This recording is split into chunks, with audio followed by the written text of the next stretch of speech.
Everyone, today we'll talk about how to fix or how to solve the problem of data on the application of Telegram. You will go to settings. Here you will go to apps, default apps, app settings. On above you will search about the application of Telegram and you will click here.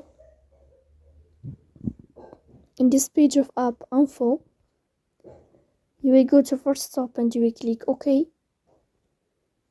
Here you will enter to storage as you see and you will click.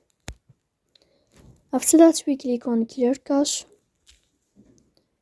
In the end you can turn off your phone and you can wait a moment to restart your phone again to fix that problem.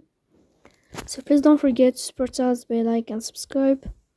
See you next time in another video. And thank you for your watching and your attention.